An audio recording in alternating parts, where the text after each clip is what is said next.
विश्वनाथ भगवान की हर हर महादेव, हर हर महादेव, हर। काशी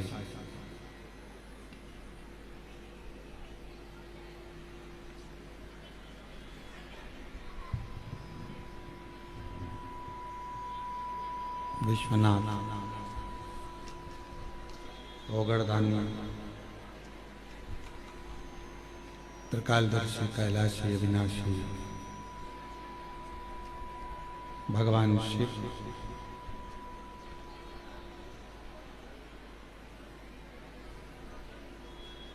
जिनकी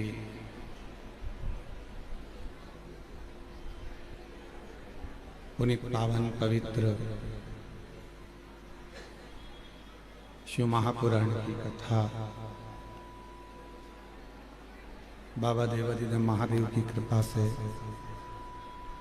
करुणा से, दया से, बाबा कुबेर भंडारी की पवित्र धरा कुबेरेश्वर धाम पर कंकर शंकर की भूमि पर श्रवण करने का सौभाग्य प्राप्त हुआ है।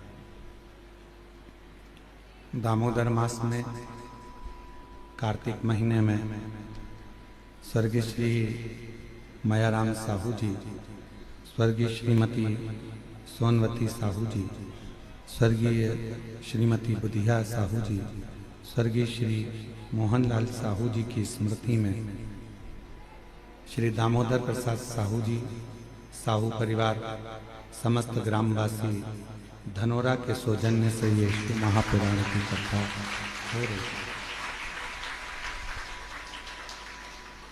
धनोरा ग्रामवासियों को, छत्तीसगढ़ के सभी रहवासियों को ये पवित्र कथा के यजमान बनने की बहुत बहुत बधाई हो।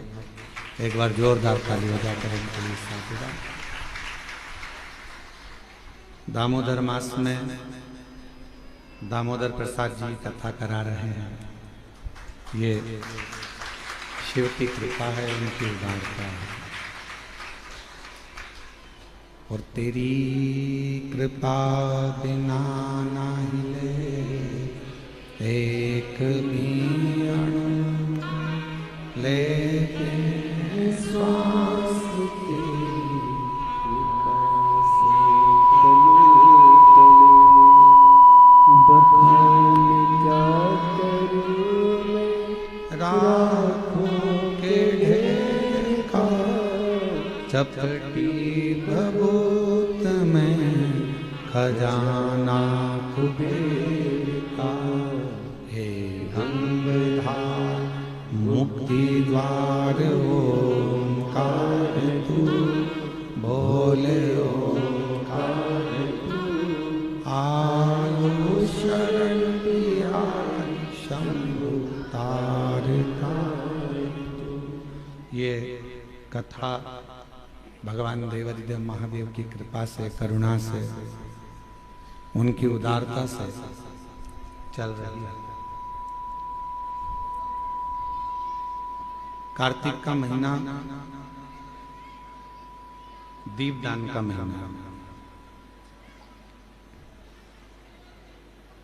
कार्तिक का महीना भगवान शिव की अविरल भक्ति को प्राप्त करने का महीना। केवल एक कार्तिक का महीना ही ऐसा होता है जिसमें भगवान श्री हरि और हर का मिलन होता है, जिसको दुनिया देखती है और दुनिया आनंद लेती है।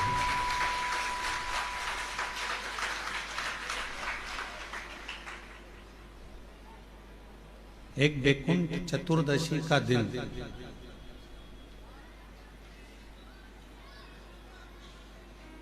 एक ऐसा दिन हमारे शास्त्रों में, हमारे वेदों में, हमारे पुराणों में जिसका वर्णन है। भगवान शंकर पूरी सृष्टि का जो संचालन कर रहे थे,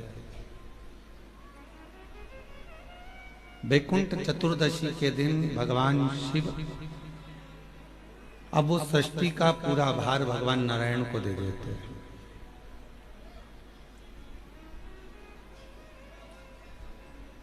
और भगवान नारायण उस सृष्टि के भार को अपने पास लेकर शिव से कहते हैं कि ये मैं भार उठा तो लूंगा, पर मेरे को आपका साथ चाहिए। जब आपका साथ मिल जाएगा, जब आप मुझे प्राप्त हो जाएंगे या आपका साथ मिल जाएगा, तो इस भार को उठाने में मुझे कष्ट नहीं होगा।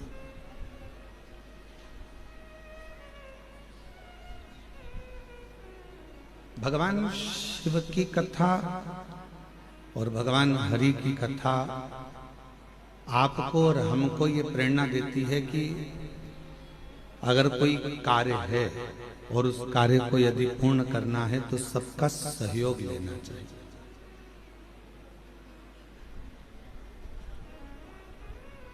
जैसे दामोदर प्रसाद जी यहाँ कथा कराने के लिए धनोरा से, छत्तीसगढ़ से यहाँ आए हो, हमें मालूम पड़ा कि पूरे गांव के लोग भी साथ देने के लिए यहाँ पहुंचे हैं और कथा का रसतत्व ग्रहण कर रहे हैं, कथा को श्रवण कर रहे हैं।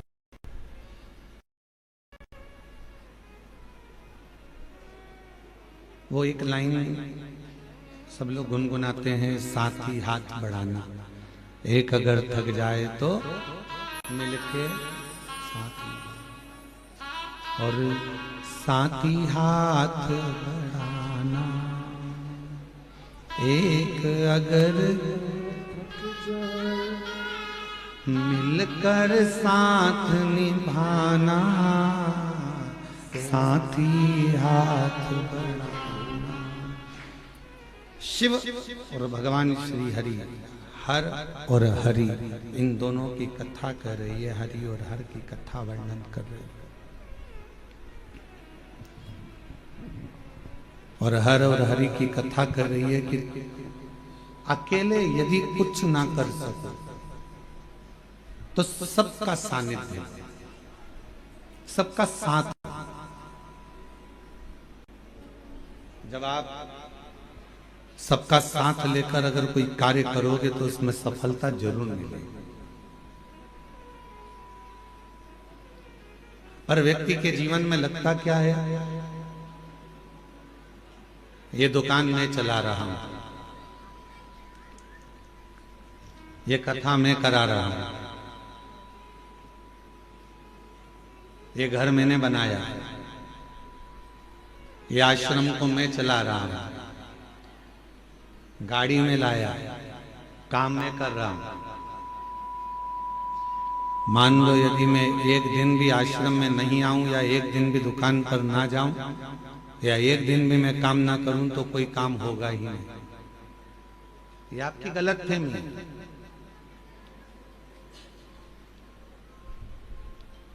आप हो तो लोग आपको गिन रहे हैं, नहीं होगे तो कोई गिनेगा। मैं गाड़ी लाया ये संबोधन नहीं है, बल्कि ये कहो कि परिवार वालों की एकता, सबका साथ हमारे साथ था।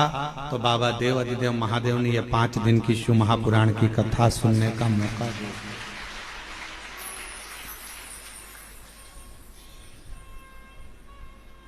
मैंने और मेरा नहीं है कुछ, मेरा आपकी कृपा से सब काम हो रहा है, भोले आपकी कृपा से सब काम हो रहा है। ये मेरा या मेरा है या मैंने करा है या मैं कर रहा हूं, ये प्रसंग नहीं है। घर बनाया तो घर में जितने सदस्य है, पत्नी है तो उसके भाग्य। वो एक लाइन दी है आजकल केंद्र से, सबका साथ सबका विकास। सब एकजुट होकर चलेंगे तो विकास अपने आप हो जाएगा।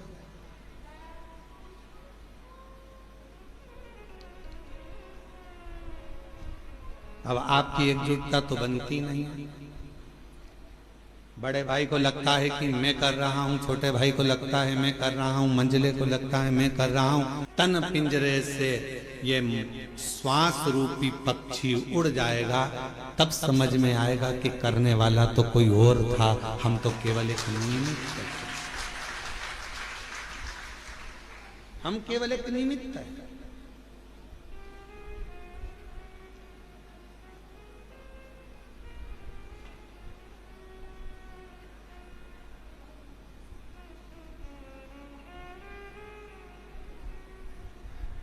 श्वास चल रही है, वो चला रहा है। आप कितना भी प्रयास कर लो, कुबेरेश्वर धाम आप ऐसे जा ही नहीं सकते। एड़ी से चोटी तक का दम लगा लेना तो भी कुबेरेश्वर धाम नहीं पहुंच सकते। सारे ज्योतिर्लिंग चले जाओगे, सारे तीर्थ चले जाओगे, बार बार वृंदावन घूम आओगे, बार बार काशी घूम आओगे, बार बार उज्जैनी घूम आओगे, बार बार आप सब दूर घूम कर आ जाओगे। चाहे हजारों बार नर्मदा नहा लोगे, गंगा नहा लोगे, पर कुबेरेश्वर धाम नहीं पहुंच पाओगे। कब तक? जब तक मेरा कुबेर भंडारी तुमको इशारा ना कर दे, तब तक तुम कुबेरेश्वर धाम पहुंच ही नहीं।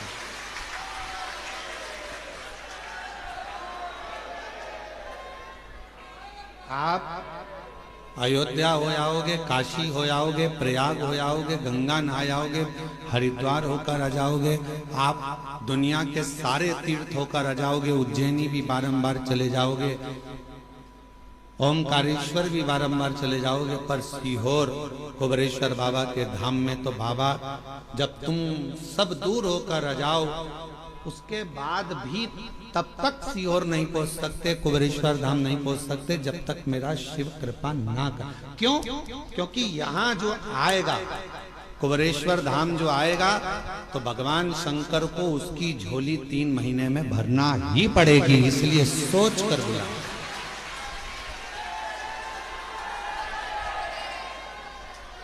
इसलिए वो पहले समझता है, बुलाने से पहले विचार करेगा, इसको देना होगा तो बुलाएगा, नहीं तो बुलाएगा नहीं, बाहर की बाहर निकाल देगा, चलो जाओ यहाँ से, आते आते रोक देगा, आने ही नहीं देगा। जिसकी झोली खुशियों से भरना है, उसी को बाबा इस धाम में पांव रखने देता है, वरना रखने। वो बुलाएगा ही नहीं। कई लोग आप में से ऐसे भी होंगे जो उज्जैन पहले 50 बार आ गए होंगे। आप में से कई लोग ऐसे होंगे जो भोपाल भी हजारों बार आ गए होंगे। आप में से कई लोग ऐसे होंगे जो वृंदावन भी 2500 बार होकर आए होंगे। आप में से कई लोग ऐसे होंगे जो अयोध्या काशी भी हजारों बार आकर जाकर आए होंगे। पर 50 बार तुमने विचार करा, बच्चों से भी कहा, पति से भी कहा, पत्नी से भी कहा कि कुबेरेश्वर धाम जाना है, टिकट करवा लो, बस चलेंगे, कराएंगे, हो जाए चलेंगे, ऐसा वैसा, आते जाते मन बना पर टिकट नहीं हो पाया, मन बना पर पहुंच नहीं पाए। और कब तक नहीं पहुंचोगे? जब तक मेरा कुबेरेश्वर बाबा तुम्हारी झोली खुशियों से नहीं भर देगा, तब तक आप वहां पहुंचे। वो प्रयास करता है कि आएगा तो मुझे देना, ये आएगा तो मुझे देना पड़ेगा।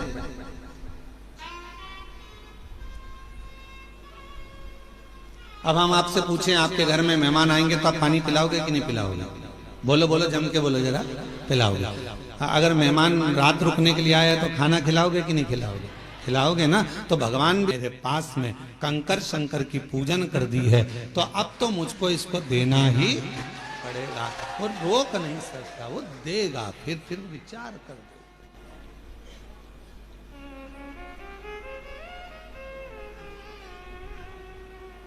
और मैंने तेरे ही भरोसे बाबा, तेरे ही भरोसे हवा बिच उड़ती जावांगी बाबा, डोर तो छड़ी कहीं जावांगी। बोले मैं शंभु, मैं तेरी पतंग हवा बिच उड़ती जावांगी बाबा, डोर तो छड़ियां में कटी जावांगी। उसको देना है, उसको प्रदान करना है। तो बिना दिए अगर देना नहीं होता है तो वो बुलाता भी नहीं है। उसको झोली भरना होगी तुम्हारी, तो वो तुमको यहां पर बुलाया है उसने। आस्था चैनल पर जितने भी भक्त शिव महापुराण की कथा को श्रवण कर रहे हैं, फेसबुक यूट्यूब पर जितने भी शिव भक्त शिव महापुराण की कथा को श्रवण कर रहे हैं, आप सबकी झोलियों में मेरा कुबेर शिव की आराधना का बिंदु है। भगवान शंकर की आराधना का केंद्र बिंदु है।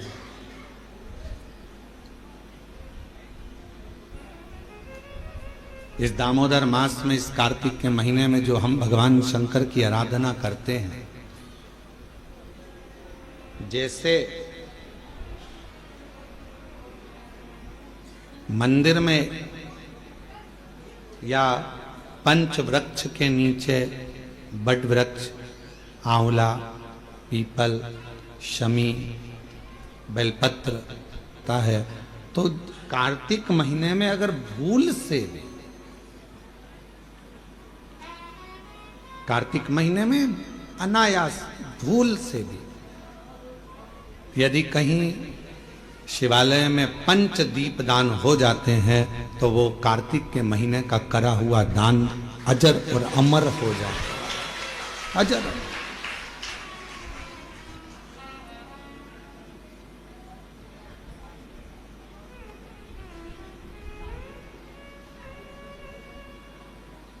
एक चोर को कुबेर बना देते हैं मेरे शंकर भगवान केवल उनके मंदिर में प्रकाश करने पर। दीपावली पर जिन कुबेर जी की तुम पूजन करते हो, वो पहले चोर था। असली कुबेर तो कुर्सी पर बैठे थे, तो उनको उतार दिया। वो चोर ने शिव जी के मंदिर में अपना कपड़ा निकालकर आग लगाकर चोरी का सामान देख रहा था, और इतने में भगवान शंकर प्रसन्न हो गए और उन्होंने कह दिया कि तूने मेरे मंदिर में आज शिवरात्रि के दिन प्रकाश करा है, जा मैं तुझे कुबेर के सिंहासन पर ले जाकर बिठा देता। मैं तुझे कुबेर का सिंहासन दे देता हूं।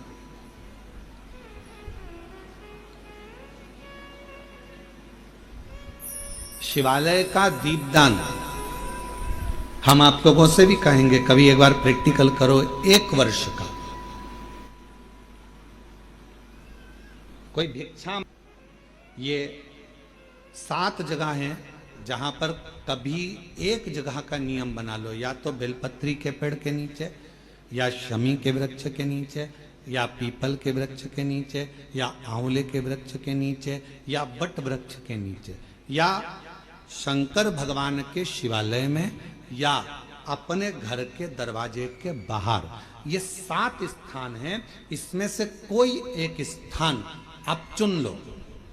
एक दिन भी नागा नहीं होना चाहिए, एक दिन भी कैंसिल नहीं होना चाहिए, एक दिन भी उसमें कहीं अड़चन नहीं आना चाहिए। 1 वर्ष ये 7 स्थान में से कोई एक स्थान पर 1 वर्ष तक रोज शाम के समय प्रदोष काल में दिया लगाना चालू करो। भले वो दिया 2 मिनट जले, पर प्रदोष काल में अगर तुमने एक जगह का भी नियम ले लिया 1 साल का, फिर हमको बताना कि मेरे कुबेरेश्वर बाबा ने तुम्हारे घर में संपदा की कमी तो नहीं रखी। वो भंडार भरने में कमी नहीं रखता, भंडार भरता। एक स्थान चुन लो, या तो पीपल का वृक्ष चुन लो, या आंवले का वृक्ष चुन लो, या फिर शमी का वृक्ष चुन लो, या फिर आप बेलपत्री का या बट वृक्ष। वहां नहीं जा सकते तो शिवालय चुन लो, शंकर का मंदिर। वहां भी नहीं जा सकते तो अपने घर के दरवाजे के बाहर।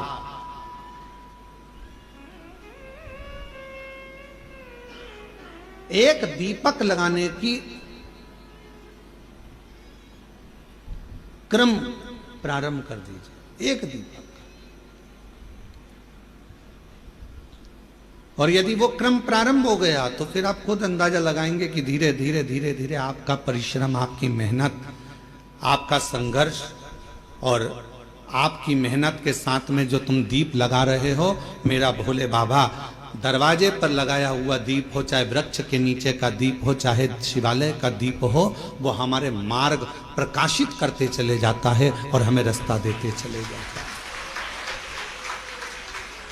7 स्थान में से कोई सा भी एक स्थान चुन लो कि 1 साल तक मैं यहां दिया लगाऊंगी, 1 वर्ष।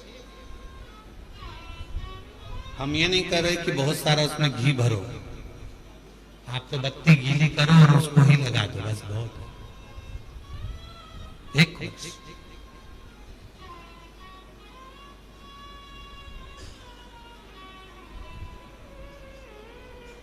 एक माघ महीने में माघ मास की कथा कहती है शिवरात्रि की कि यही 7 द्वार, यही 7 द्वार, 7 जगह यदि जल का भी सिंचन किया जाता है, माघ मास की कथा कहती है, तो भी वो फलित होती है। और शंभु शरणे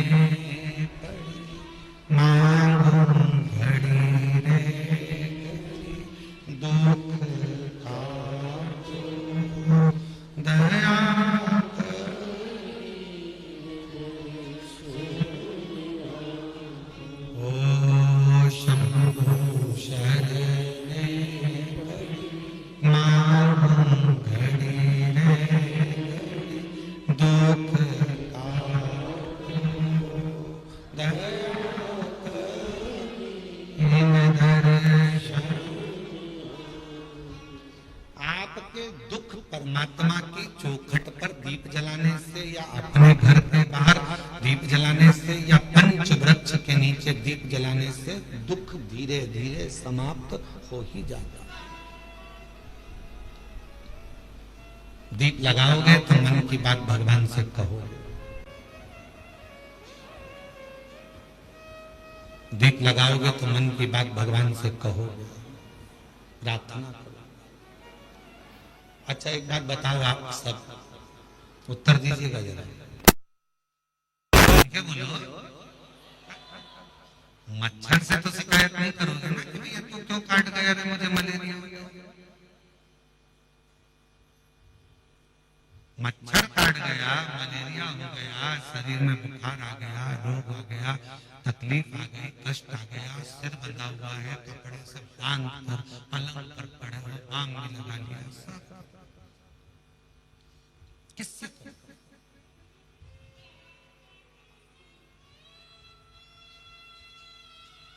मच्छर ने तो दुख दिया, मच्छर ने तो तकलीफ दी, मच्छर ने तो कष्ट दिया, पर बोल किससे रहे? जम के बोलो डॉक्टर। मच्छर से शिकायत नहीं कर रहे, डॉक्टर के पास जाकर बोलोगे कि डॉक्टर साहब ये मेरे को बुखार आ गया, ये हो गया, तो कहा मच्छर काट गया तुमको, तुम्हें मलेरिया हो गया। गए किसके पास? डॉक्टर के। मच्छर के पास नहीं गए। उसी तरह जैसे मच्छर दुख देता है तो डॉक्टर के पास जाकर शिकायत करते हो, विनय करते हो कि डॉक्टर साहब मुझे ये तकलीफ है। उसी तरह शिव पुराण की कथा कहती है, जब परिवार के लोग, संसार के लोग, कुटुंब के लोग, अपने लोग या दुनिया के लोग आपको जब दुख दें, तकलीफ दें, तो तुम किसके पास जाकर कहोगे? दुनिया वालों से नहीं। दुनिया वालों से कहोगे तो और काट खाएंगे मच्छर।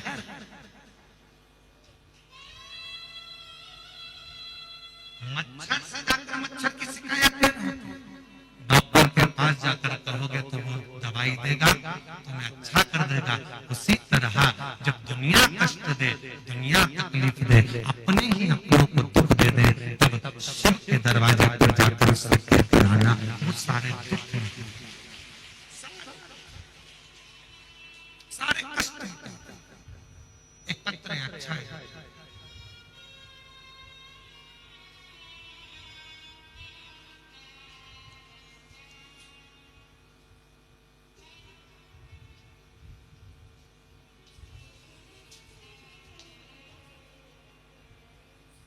गुरु जी प्रणाम।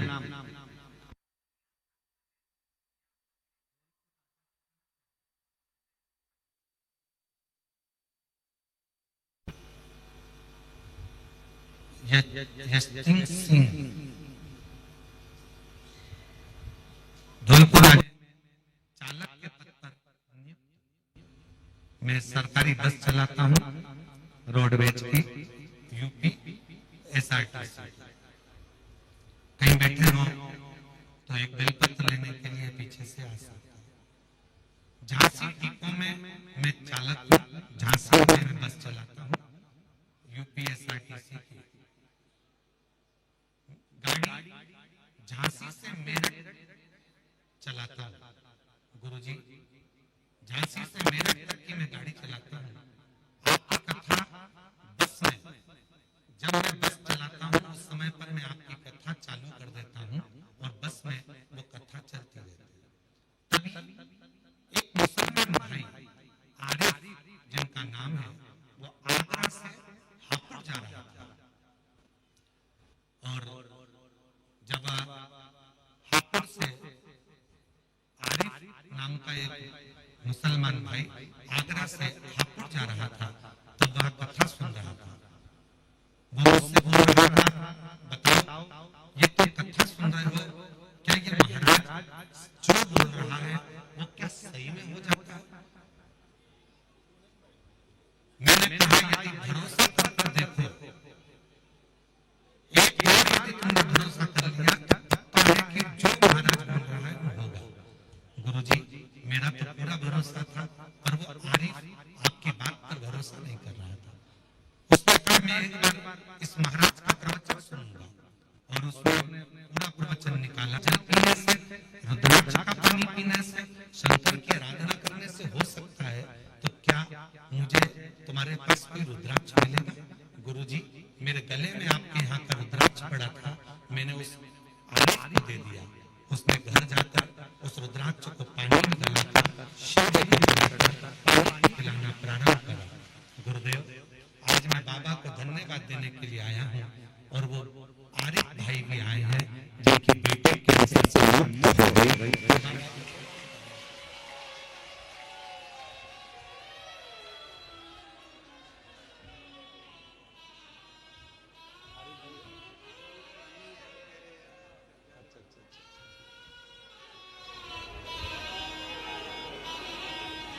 एक उनको दे देना। आप बस के संचालक हैं और आरिफ भाई पंडाल में तो हैं पर आए नहीं हैं, पर उनके लिए बेलपत्र उनको देना और उनकी बेटी को ले देना। शिव कृपा किसको कहते हैं? शंभु किसको कहते हैं? महाराज सारी समस्या का हल एक जब विश्वास के साथ, भरोसे के साथ शिव को जल चढ़ाया जाता है तो शिव उस जल को स्वीकार। गुरुदेव, हम और वो भाई आपको धन्यवाद देने के लिए आए हैं कि बेटी पूरी तरह से स्वस्थ हो गई है, उसका कैंसर समाप्त। शिव तत्व इसी को कहते हैं। और तेरी कृपा का क्या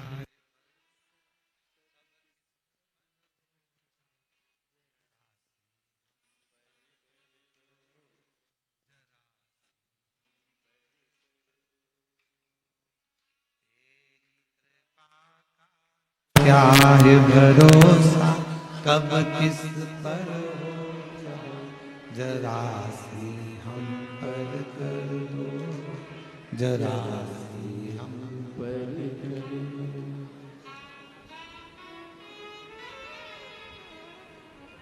बक्से नहीं चल रहे हैं क्या? एलईडियां नहीं चल रही, बक्से नहीं चल रहे हैं, बाहर के बक्से चालू करो। जिस पर भी हो गई तेरी कृपा करुणा वो भव पार हुआ, भव पार हुआ। पापी हो चाहे जितना उसका भी बाबा उद्धार हुआ, गिद्ध अजामिल गणिता जैसे तेरे मन को भाग, जरा सी हम पर कर दो, जरा सी हम पर कर दो। तेरी कृपा का क्या भरोसा कब किस पर हो जाए, जरा सी हम पर कर दो, जरा सी। मच्छर काटेगा तो हम मच्छर से शिकायत नहीं करेंगे, हम शिकायत करेंगे तो डॉक्टर से जाकर करेंगे। साथ ये मच्छर मुझे काट गया है और मुझे मलेरिया हो गया है, मेरे शरीर में रोग हो गया, बुखार आ रहा है, मुझे सिर दर्द हो रहा है।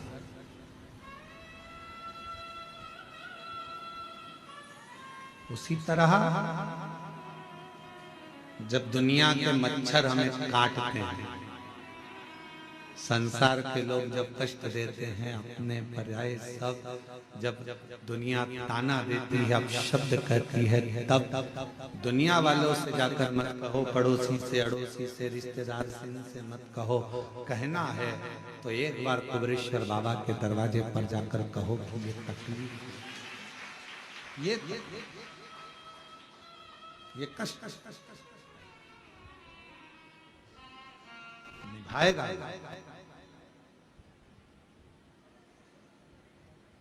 और बिना निभा बड़ा अंतर है। रील बनाना सरल है पर रियल लाइफ को जीना कठिन है।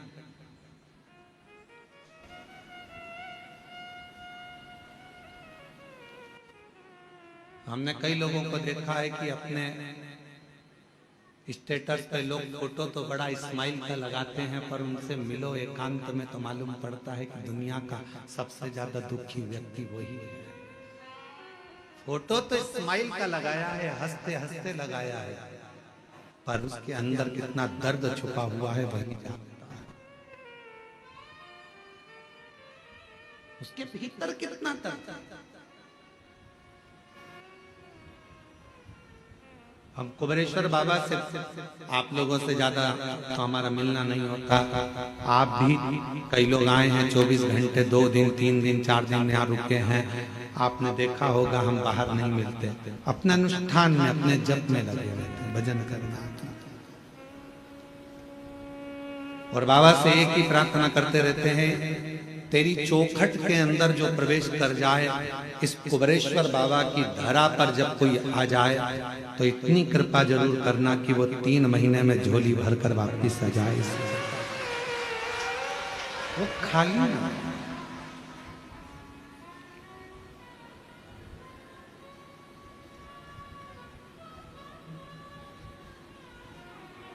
खाली रह गया तो 50 जगह जाकर कहेगा मैं सीहोर गया था कुबरेश्वर बाबा के यहाँ और इतना सुना था मैंने कि वो देता है, फिर मैं कैसे खाली रह गया।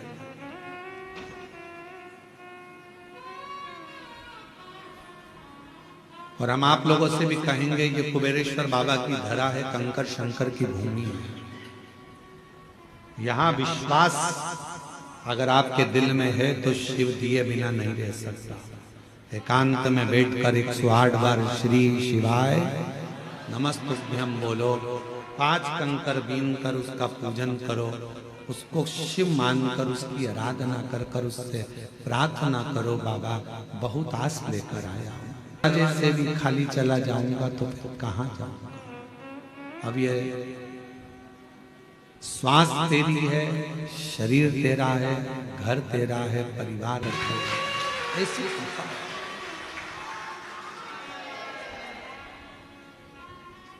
उससे प्रार्थना करो, अपना व्यर्थ समय बर्बाद मत करो। बड़ी मुश्किल से बुलाया है उसने तुमको, अपना समय बर्बाद मत करो। यहाँ घूम लिया, वहां घूम लिया, वहां घूम लिया, कितना। आज सवेरे एक माता जी मिली थी वहां की राजस्थान की, वो कह रही थी कि गुरुजी हम जब रेलवे स्टेशन पर उतरे तो ऑटो वाला बोला हम तुमको यहाँ घुमाएंगे, वहाँ घुमाएंगे, उसके इतने रुपए लग जाएंगे, हम तुम्हें वहाँ लेकर चलेंगे, हम तुम्हें वो मंदिर, हम तुम्हें वहाँ लेकर जाएंगे, हम तुम्हें वहाँ लेकर जाएंगे। मैंने ऑटो वाले से कहा भैया देख, मैं 2021 में आई तब भी बहुत सारी जगह घुमाया, 2022 में भी आई बहुत सारी जगह घुमाया, 2023 में भी आई ऑटो वाला, तुम लोगों ने बहुत सारी जगह घुमाया, पर 2024 में फिर मैंने सुना कि कुबरेश्वर धाम जाना है, अपने बाप के घर से, बाप के घर से फिर अपने घर जाना है, उससे मांगूंगी, अब किसी से नहीं। तो 2024 में मैं केवल बाबा के धाम आकर उससे प्रार्थना कर कर जो गई, तो आज 2025 में मेरी गाड़ी में खुद बैठकर, स्वयं बैठकर मिलेंगे बहुत, यहाँ चल वहां चल, हम तुझे यहाँ ले चलते हैं, वहां ले चलते हैं। बाप एक ही होता है, बाप एक ही होता है। क्यों यहाँ जाना है, वहां उससे मिलने आए हो, उससे बात करने आए हो, थोड़ा बैठो उसके। हम भी निकल सकते हैं अपने कमरे से बाहर, हम भी तुम्हारे बीच में घूम सकते हैं, पर क्यों आप उससे मिलने के लिए आए, उसके दरवाजे आए। सीहोर वाला महाराज तो आपको चवन्नी भी नहीं दे सकते, देगा तो वो करोड़पति बनाकर तुमको फिर बुलाएगा। आप हमसे मिलने नहीं, आप उससे मिलने के लिए आए, आप हमारे लिए। कथा सुनना है, कथा भी क्या है, शिव के मिलन का बिंदु।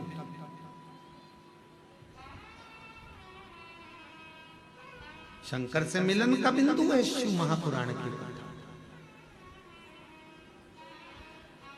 रुक्मणी जी को भगवान कृष्ण कैसे मिले थे? ना तो रुक्मणी जी ने कभी कृष्ण को देखा था, ना भगवान कृष्ण ने रुक्मणी जी को देखा था। फिर मिलन हुआ कैसे? केवल एक बात पर मिलन हुआ कि रुक्मणी जी ने रोज किसी ना किसी मुख से भगवान कृष्ण का चरित्र सुना। कृष्ण ऐसे हैं, कृष्ण वैसे हैं, कृष्ण की लीला ऐसी है, कृष्ण की लीला वैसी है। रुक्मणी जी ने सोच लिया अब तो कृष्ण को अपना बनाऊंगी और मैं कृष्ण की हो जाऊंगी। आखिरी में भगवान कृष्ण को रुक्मणी को अपना बनाना पड़ा और रुक्मणी के कृष्ण हो गए। जरा विचार, कथा शिव के करीब लेकर जाता है। कई लोग कहते हैं गुरुजी भगवान के 24 अवतार हुए, हम कहते हैं सतयुग, त्रेता और द्वापर, 3 युग मिलाकर भगवान के 24 अवतार हुए हैं। कितने? जम के बोलो जरा। 24। भागवत में इसका वर्णन, कोई अवतार सतयुग में हुआ, कोई अवतार त्रेता में हुआ, कोई अवतार द्वापर में हुआ। पर भगवान देवाधिदेव महादेव को सबसे ज्यादा प्रिय अगर कोई युग है तो ये कलयुग है। क्यों? शिव जी कहते हैं कि 3 युग मिलाकर 24 अवतार हुए हैं, पर मात्र कलयुग में भगवान कहते हैं कि 55 अवतार हुए हैं। केवल कलयुग अकेले। कहा गुरुजी 55 अवतार कैसे? तो किसी ने पूछा कि केवल अकेले कलयुग में भगवान के 55 अवतार? हाँ, कभी श्रीमद वल्लभाचार्य जी के रूप में, कभी श्री रामानुजाचार्य के रूप में, कभी श्री निम्बारकाचार्य के रूप में, कभी नामदेव जी के रूप में, कभी मीराबाई के रूप में, कभी कर्माबाई के रूप में, कभी तुकाराम जी के रूप में, कभी छत्रपति वीर शिवाजी के रूप में, कभी स्वामी समर्थ के रूप में, कभी रामकृष्ण परमहंस के रूप में, कभी स्वामी विवेकानंद के रूप में। ये भगवान के ही तो अवतार है।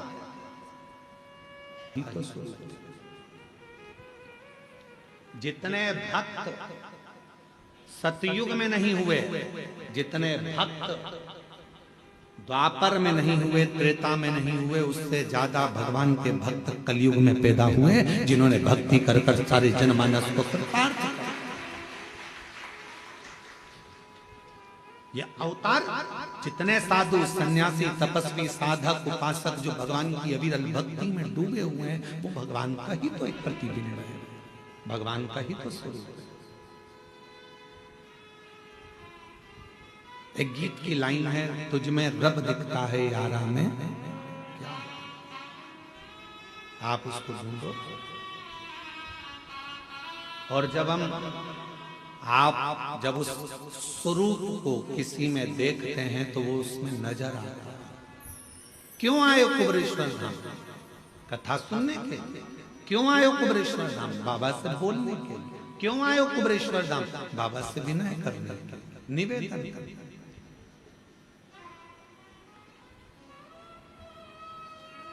क्यों व्यर्थ है?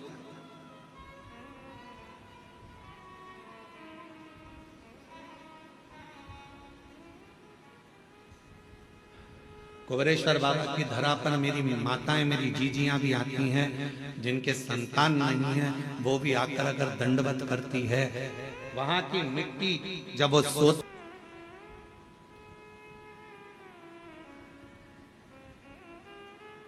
रील बनाना सरल है पर रियल लाइफ को जीना कठिन है। स्माइल देकर रील तो बना लोगे, थोड़ा नाटक भी कर लोगे, हंस भी लोगे, बोल भी लोगे, आनंद ले लोगे। रक्षाबंधन आएगा तो बहन भाई राखी बना के रील बनाएंगे, फिर दिवाली आएगा तो दिया लगा के रील बनाएंगे, दशहरा आएगा तो रावण के साथ रील बनाएंगे, फिर कोई त्योहार आएगा तो उसके साथ रील बनाएंगे। रील बनाना सरल है, पर जितना प्रेम राखी पर तुम रील में दिखाते हो, क्या उतना प्रेम ओरिजिनल में रखते हो?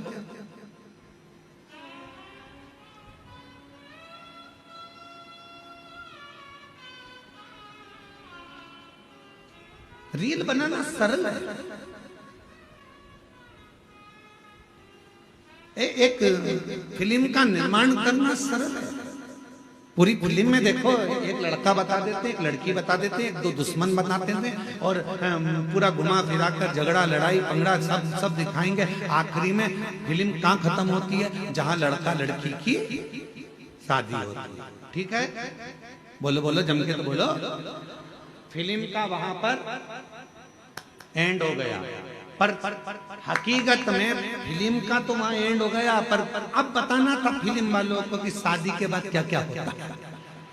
अब सास को निभा, ससुर को निभा, रिश्ते निभा, जेठानी को निभा, ननंद को निभा।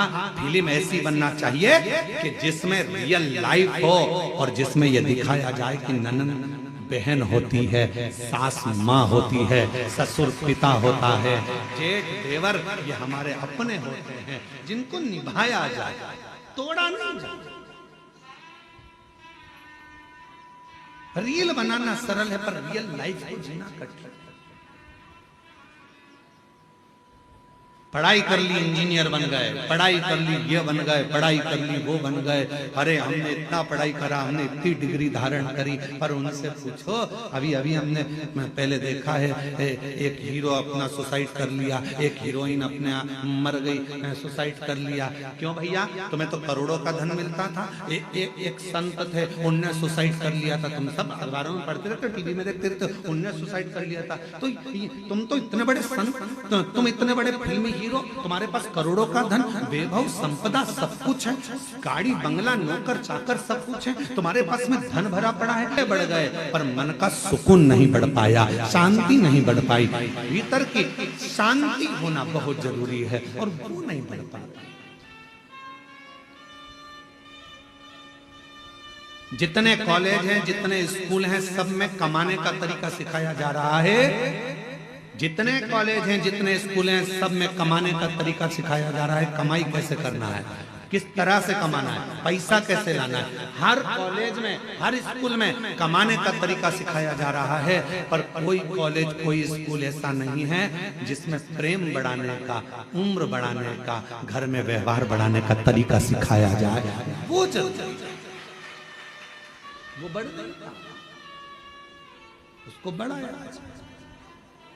और प्रेम जब अनंत हो गया, रोम रोम संत। प्रेम बढ़ाने का तरीका मेरे शिव सिखाता। किससे झगड़ा करा तुमने? अपने पति से। झगड़ा कर कर कहां गई? शंकर जी के मंदिर में। क्या करने? एक लोटा जल चढ़ा। अब जब तुम शिव जी के मंदिर में एक लोटा जल चढ़ाने जा रही हो झगड़ा कर कर, तो वहां तो देखो कि शंकर और पार्वती दोनों साथ रह रहे हैं, और तुम झगड़ा करके मायके चली गई। वापिस आओ मायके से, किसी के बुलाने का इंतजार मत करो, आओ अपने घर। देखो शंकर जी अपनी पत्नी के साथ रह रहे हैं, गणेश जी पुत्र के साथ में रह रहे हैं, कार्तिकेय के साथ रह रहे हैं, अपनी बेटियों के साथ रह रहे हैं, पति पत्नी। ये आएगा, शंकर जी की लाइफ में विष आया है, शंकर जी के सामने भी विष आया है, पर उन्होंने पी लिया, निगल लिए, कंठ पर रख लिया और अपनी लाइफ अच्छी जी रहा है। तुम्हारी जिंदगी में भी दुख आएगा, किसका झगड़ा नहीं होता। शंकर पार्वती जी का भी सती माता को समझाया, माता सती नहीं समझी, अपने पिताजी के घर चली गई, जकर भस्म हो गई। कितना दिल दुखा होगा महादेव का, कितना मन दुखा होगा शिव जी का। लोग कहते हैं सबसे ज्यादा प्रेम इन देवता का था, इन देवी का था, इनका था, उनका था।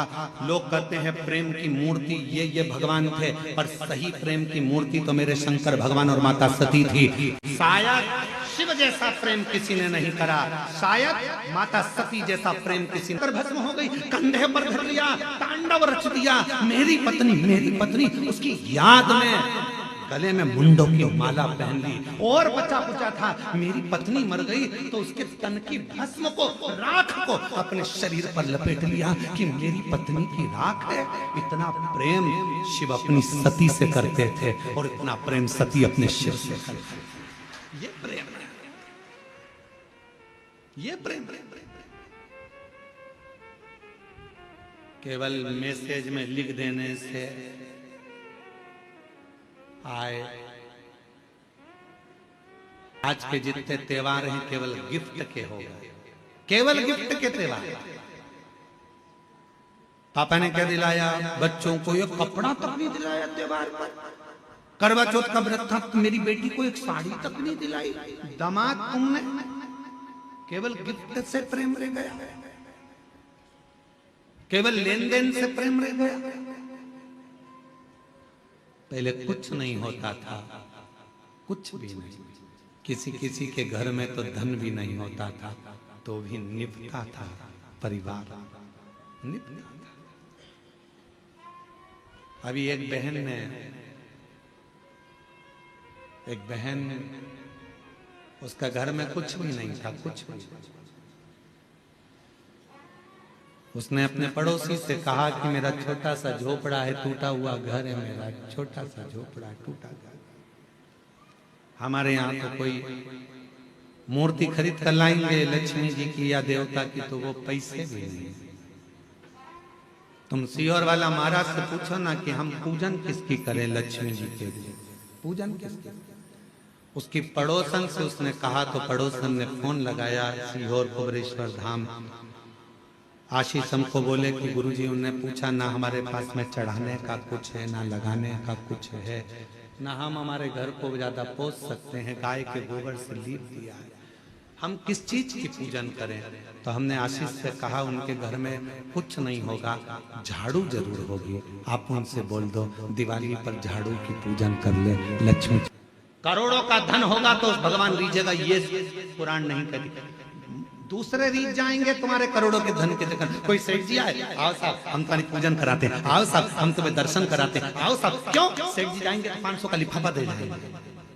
सेठ जी के पीछे दुनिया फिर सकती है, परमात्मा नहीं। भगवान को सेठ से मतलब नहीं है, वो तो खुद सांवरिया सेठ है। धन से दुनिया खुश हो सकती है, मेरा महादेव कभी धन से खुश नहीं हुआ। मेरा महादेव तो एक लोटा जल और तुम्हारे मन से प्रसन्न होगा।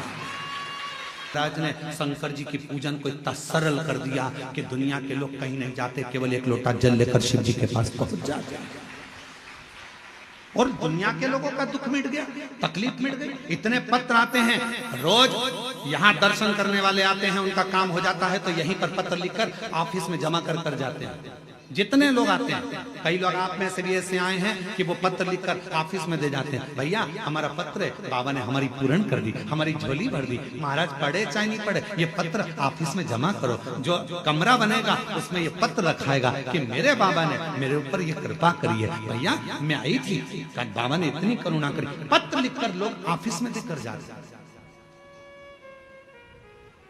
शिव पूजन को लोग डरते थे, उसको सरल शिव पुराण ने कर दिया, सीहोर वाले महाराज ने।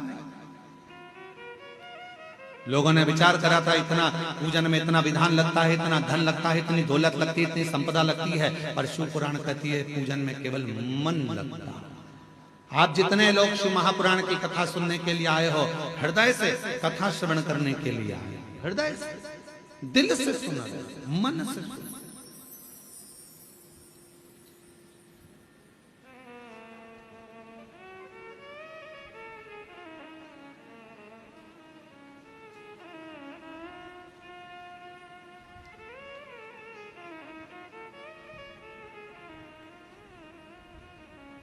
उसका अनुभव आप स्वयं करें, आप स्वयं।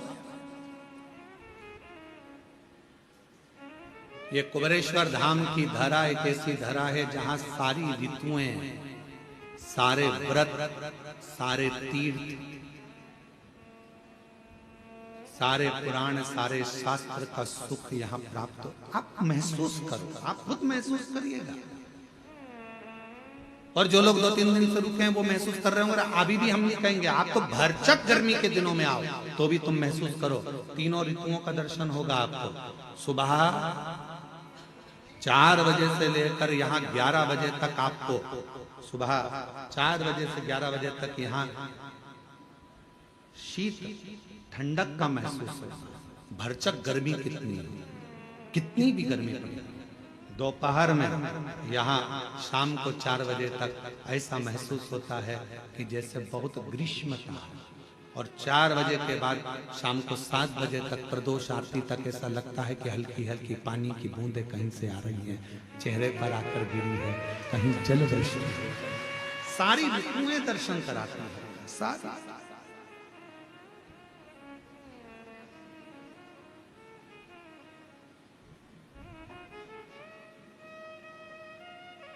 वो अनुभव करा, अनुभव।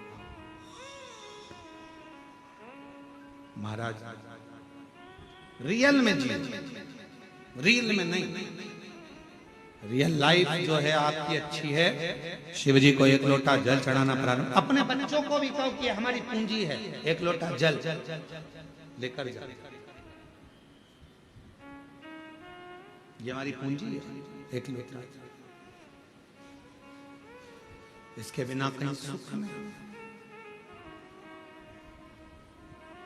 हम फ्लाइट से भी सफर करते हैं तो हमारे बैग के अंदर एक लोटा रखा रहता है, छोटा सा पानी का लोटा हमारे बैग के अंदर रखा रहता है। वह लोटा ही आखिरी में काम आएगा। परिवार वाले भी सब जायदाद रख लेंगे, आखिरी में तुम्हें एक लोटे में भर लेंगे। शमशान से घर भी नहीं लाएंगे, लोटे में भर के गंगा जी छोड़ आएंगे। वो लोटा सब पड़ा, ये बेभाव धन दौलत संपदा सब रखा।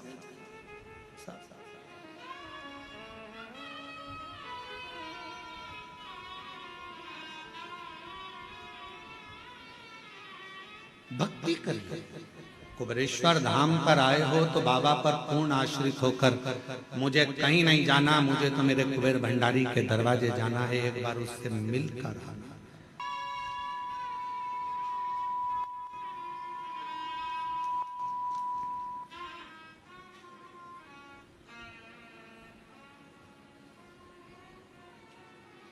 मैं चित्तौड़गढ़ जिले के रावत भाटा शहर की रहने वाली हूँ। मेरा नाम चंद्रकला मीणा है। कहीं बैठी हो तो हाथ हिला सकती हैं और एक बेलपत्र लेने के लिए पीछे वाले रास्ते से आ सकती हैं। चंद्रकला मीणा है। आपका बहुत बहुत धन्यवाद गुरुदेव। मेरा पुत्र रोहित मीणा की अप्रैल में बहुत तबीयत खराब हो गई, उसके फेफड़ों में पानी भर गया। डॉक्टर ने साफ मना कर दिया, हम इसे नहीं बचा सकते, ये बचेगा नहीं, हम इसे बचा नहीं सकते। मेरे को लगा कि मेरा बेटा नहीं रहा, क्योंकि डॉक्टर ने डायरेक्ट अंदर से आकर बाहर कह दिया कि हम नहीं बचा सकते। पति भी रोए, हम भी रोए कि बेटा हाथ से चला गया।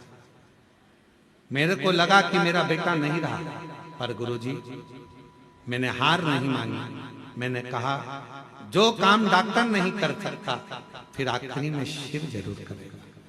गुरुदेव, सिस्टर जो नर्स थी उसने कहा था कि बेटा बचेगा नहीं, उसने भी कह दिया था नहीं बचेगा, लास्ट है।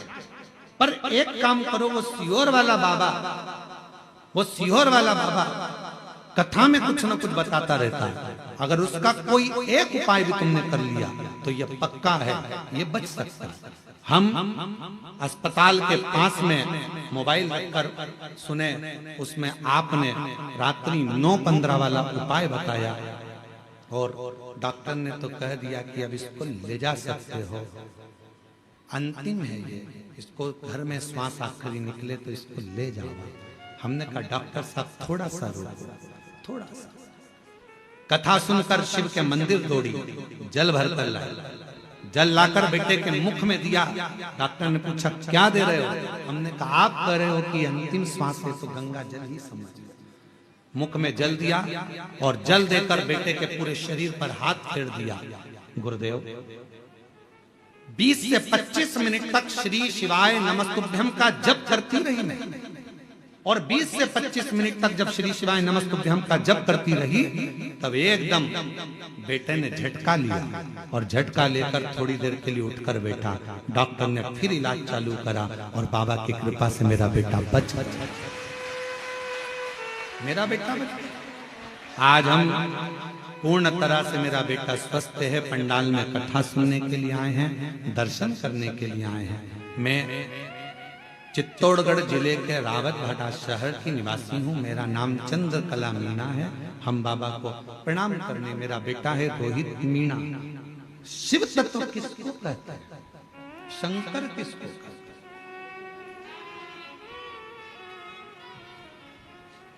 और जब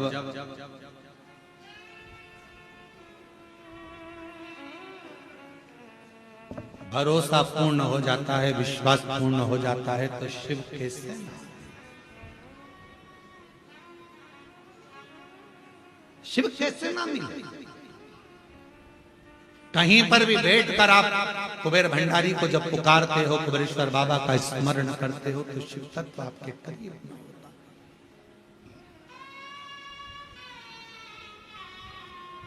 मैं और मेरा नहीं,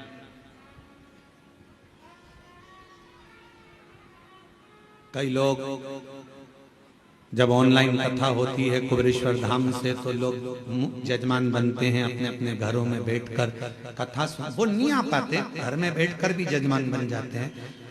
हम उनसे कहते हैं कि तुम जजमान बन गए, भले अपने घर में बैठकर जजमान बने हो, कथा सुन रहे हो, पर निश्चित है कहीं शिव जी को तुम्हारी झोली भरना होगी, इसलिए बाबा ने तुम्हें घर बैठकर भी जजमान बना। भक्ति, विश्वास, भरोसा, दृढ़। आयो कुबेरेश्वर बाबा के दरवाजे पर बैठो, भजन करो, शिव के छोड़कर नहीं भगना। जरा सा लड़ाई झगड़ा समय पे पड़ेगा, धीरे धीरे धीरे धीरे। अब उसके पास तुमने अर्जी लगाई है, पत्र लिखा है, बोला है, तो वो भी तो धीरे धीरे समझेगा। वो एक लाइन का स्मरण करते हैं, वो मैंने अर्जी लिख दी बाबा तेरे दरबार में।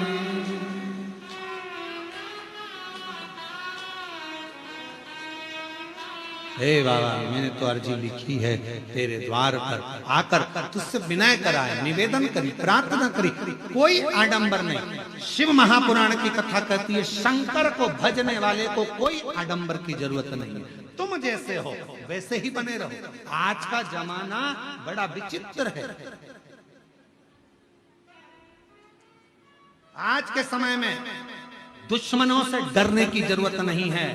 आज के जमाने में, आज के समय में बनावटी लोगों से डरने की जरूरत है। दुश्मन से मत डरो, पर बनावटियों से डरो।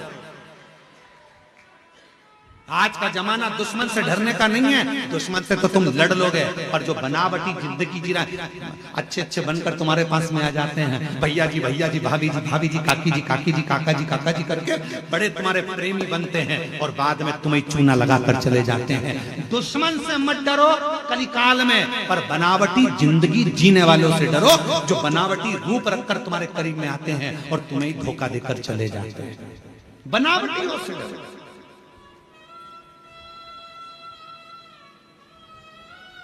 दुश्मन तुम्हारा कुछ नहीं बिगाड़ सकता, पर जो बनावटी बनकर तुम्हारे पास में आए हैं, तुम्हारे अपने बनकर बैठे हैं, तुम्हारा साथ ऐसा लग रहा है कि इसके सिवा कोई नहीं है, यही सब कुछ कर सकता है, यही करेगा, जो बनावटी चेहरा कोई सा रखते हैं और दिखावा कैसा करते हैं, उनसे बचने की जरूरत है। दुश्मन से भले मत डरना, दुश्मन तुम्हारा बाल बांका नहीं कर सकता, पर जो बनावटी जिंदगी जीकर तुम्हारे पास में आए हैं वो तुम्हें धोखा देकर चले, उससे बचो। और उनको पहचानना कठिन पड़ जाता है। बनावटी लोगों को पहचानोगे कैसे? तुम नहीं पहचान सकते कि अच्छा है कि बुरा है। इसलिए क्या करना, एक लोटा जल चढ़ाओ, शिव जी को जल चढ़ाओ, रोज जल चढ़ाओ।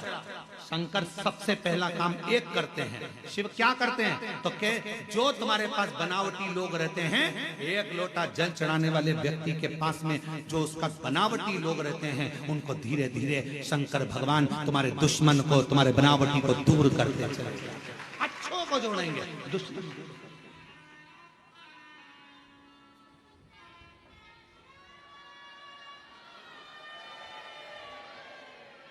आ गई, आवाज आ गई। बनावटी लोगों से बचिए थोड़ा। दुश्मन तुम्हारा बाल बांका नहीं कर सकता, पर बनावटी से बचिए। कौन? किसी ने पूछा क्यों गुरुजी शंकर भगवान ने किसी को भी अपना अच्छा एक भी गण ऐसा नहीं बनाया जो ठीक ठिकाने का हो। शंकर जी के गणों को देखो, एक भी ठिकाने का है? अरे बोलो तो जम के। शिव जी ने भगवान नारायण के पास जाकर देखो तो जय विजय पार्षद हैं, ब्रह्मा जी के पास जाकर देखो तो उनके ये पार्षद हैं, अब इंद्र के पास जाकर देखो अप्सराएं और गंधर्व बैठे हुए हैं। शंकर जी के पास में एक भी ठिकाने का गण नहीं है, एक भी। भूत, प्रेत, डाकनी, पिशाचनी, किसी के 12 मुंह, किसी का मुंह ही नहीं, चेहरा ही नहीं है किसी का। कोई रेंग के चल रहा, कोई नंगी, कोई भृंगी, कोई सुरंगी, कोई ऐसा जिसके 3 पांव, शरीर नहीं संभल रहा। भृंगी कैसा था? 3 क्योंकि और वो भृंगी 3 पांव पे खड़ा। तो किसी ने एक बार इंद्र ने देख लिया उस भृंगी को, और भृंगी को देखकर शंकर जी पे इंद्र हंसने लगे। इंद्र हंसते हंसते बोले, कहने लगे गजब का काम है, इतने बड़े देव अधिदेव महादेव, अगर किसी से युद्ध हो जाए तो लड़ाई करने के लिए इन 3 पांव वालों को भेजेंगे? मालूम पड़े हड्डी का ढांचा कहीं पे भी गिर जाए। फिर इंद्र के पास में जब असुरों के युद्ध के लिए भृंगी को भेजा तो इंद्र की पत्नी ने पूछा, शंकर जी नहीं आए युद्ध लड़ने? नहीं, ये भृंगी आया। हाँ, इसके 3 पांव है, हाँ हड्डी का ढांचा है, हाँ कमजोर है, ये तो बहुत, कोई भी मार के गिरा देगा, फूंक मार देगा तो गिर जाएगा, ऐसा भृंगी है। इंद्र ने सोचा अब शिव जी ने भेजा है, लड़ाना तो जरूरी है। असुर 1.25 लाख सेना असुर की थी सामने, और अकेला भृंगी जब हड्डी का ढांचा 3 पैर से खड़ा हुआ, एक पैर जो भृंगी ने सामने रखा, सारे असुरों को दबा दबा कर मार दिया। तब इंद्र को समझ में आया शंकर का कोई गण कमजोर नहीं। तब समझ में आया सामर्थ्य का होना चाहिए, शंकर का कोई गण कमजोर नहीं।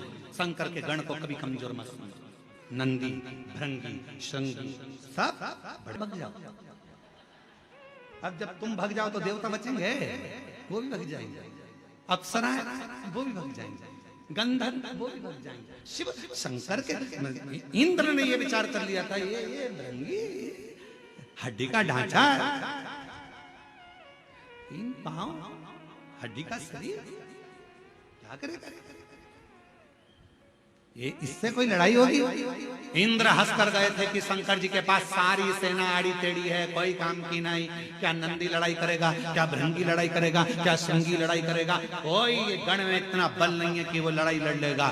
तब शिव जी ने अपना बल दिखाया 2 बार, एक बार और दिखाया। कब? जब ब्रह्मा जी झूठ बोले, जब ब्रह्मा ने झूठ बोल दिया, तब शंकर जी ने अपना एक गण और प्रकट कर लिया, वो था काल भैरव। देवता भी देखकर घबरा गए। दादा, शंकर जी के नख में इतनी दमदारी है कि ब्रह्मा जी का सिर काट सकते हैं। इनसे मत भिड़ना, इनसे मत। और मेरी जीजियों, मेरे जीजाओं, मेरी बेटियों, बेटाओं, मेरी माताओं, मेरे बुजुर्ग माता पिता के तुल्य आप सब विराजमान हैं।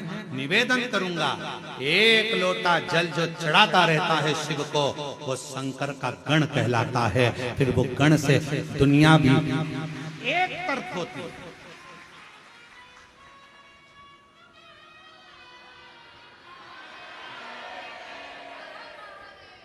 बोल बम का नारा है, सारी समस्या का हल श्री शिवाय। वो भृंगी में इतना बल है, भगवान शंकर के गणों में इतना बल है, तो शंकर का गण साधारण नहीं होता, वो दिखता साधारण है। शिव जी का जो गण होगा ना, वो दिखता साधारण है, एकदम सरल है। भृंगी एकदम, ये 3 पांव, हड्डी का ढांचा,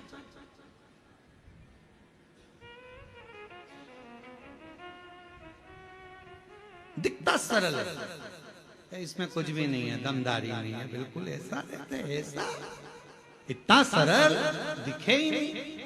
नंदी कितने सरल, कितने लोग जाते हैं मंदिर के अंदर दर्शन करने के लिए, पत्थर का नंदी बाहर रहता है। दर्शन करें नंदी के, बोलो तो जम के, पत्थर का नंदी बाहर रहता है, लोग दर्शन करते हैं, सोचते हैं, विचार करते हैं, नंदी